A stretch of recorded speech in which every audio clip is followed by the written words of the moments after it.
my word, I have to show you what I'm biking on. This is all gravel. All completely gravel. There's the bike. Okay. And we're right beside the water, and it's blowing great guns. But yeah, this is going to be gravel, I think, for the...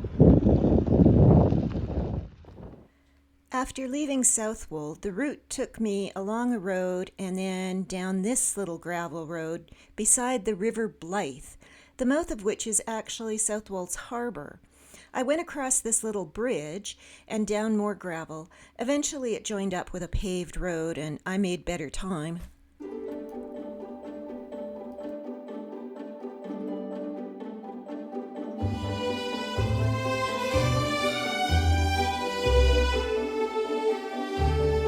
So this is another windy spot. I don't know if this is going to, you're going to be able to hear me over all the wind. But anyways, I came up this big hill. It's called Monastery Hill. And the reason it's called Monastery Hill is because there's a monastery here. Who would have thought? You can even see the walls of it out there, outlined there. And I'm assuming that this was a Catholic one that was torn down with Henry VIII and the Reformation, which I've learned all sorts about. And I'm just going to go over to the ruins and see what that's about. Dunwich Greyfriars, they came to Dunwich in the 1250s when it was a thriving port city. In 1286, the monastery by the harbor was wiped out in a storm, as was much of the town. So they moved the monastery up onto the hill and built a huge church. The monastery was knocked down around 1539 and the stone used elsewhere in other buildings.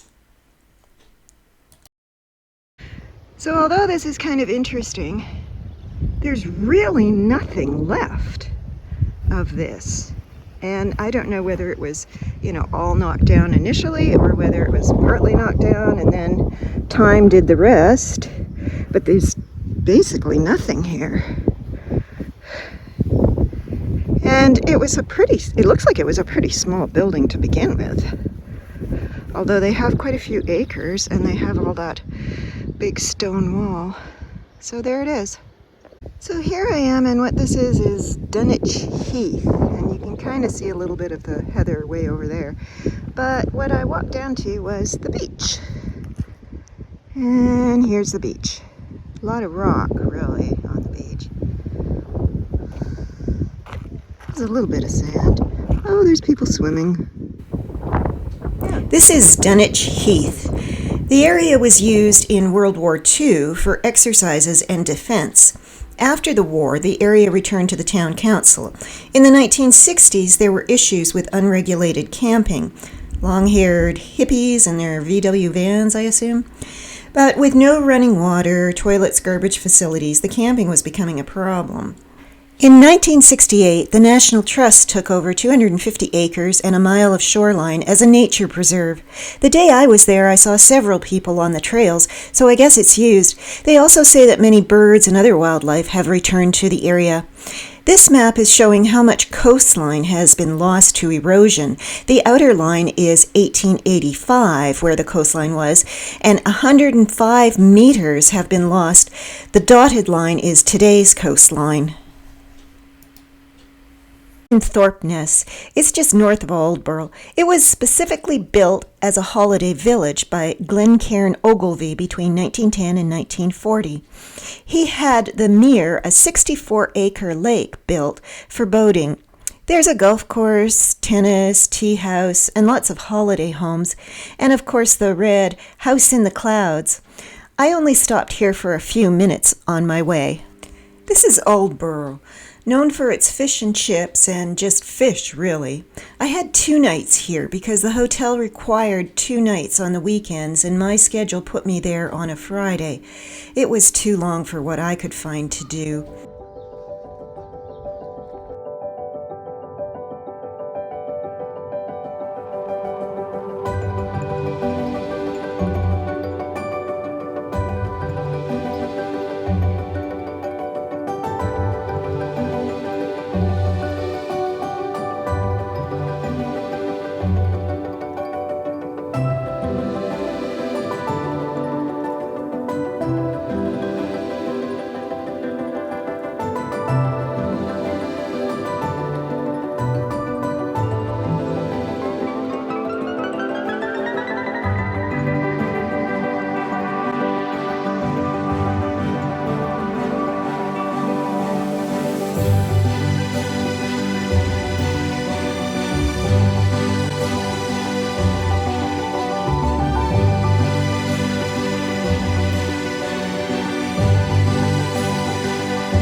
house. It's the Moot Hall. Look at the chimneys. I'll go find out some more about it. And there we go, the Moot Hall. This beautiful Tudor building has been used as a town hall for over 400 years and is now also home to the Aldeburgh Museum. Climb the stairs to explore the story of East Anglia's most fascinating towns. Oh, one of them. You'll discover lifeboat heroes, lots of seagulls. And here's the front of it.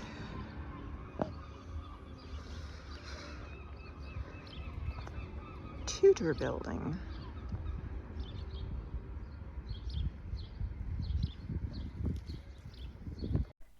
This is a yacht pool for toy boat racing. The dog statue is of Snooks, who was owned by Dr. Robin Aitchison and his wife, Dr. Nora Aitchison. Snooks accompanied them as they did their rounds, caring for the people of the village from 1931 to 1959. The village put up this memorial.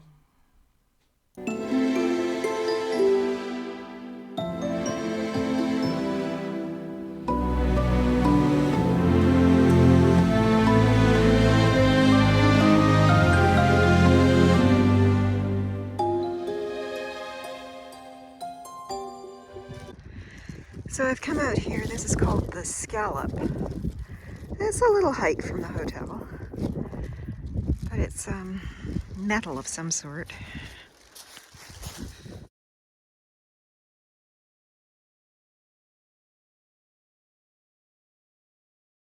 So I'm doing this walk, and it's a big long path along the seaside. Back there is Aldeburgh. There's a car park there.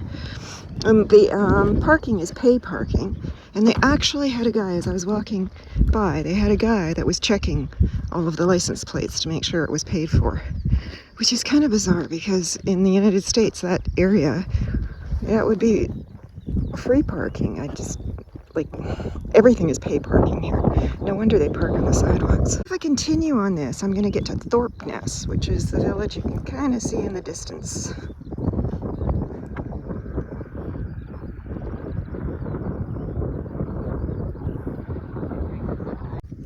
Now I've gone probably about 3/4 of a mile from the hotel, and I would say it's another mile and a half. It was 2.5 miles or something like that.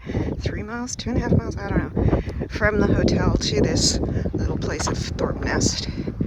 And people walk it, and I mean, it's a nice day. I don't think I have enough sunscreen on for this though. So over there, little red house popping up over the treetops is called the House in the Sky, and it's basically just a house built high up. It would be interesting to go and see it and get a picture more close up, but that would require me going all the way over there and getting more close up, and I'm not going to do that. I saw a bus go by, but I think it's one of those, it goes once an hour, you just missed it. So that's about as close as I'm getting right now. Bye, house in the clouds.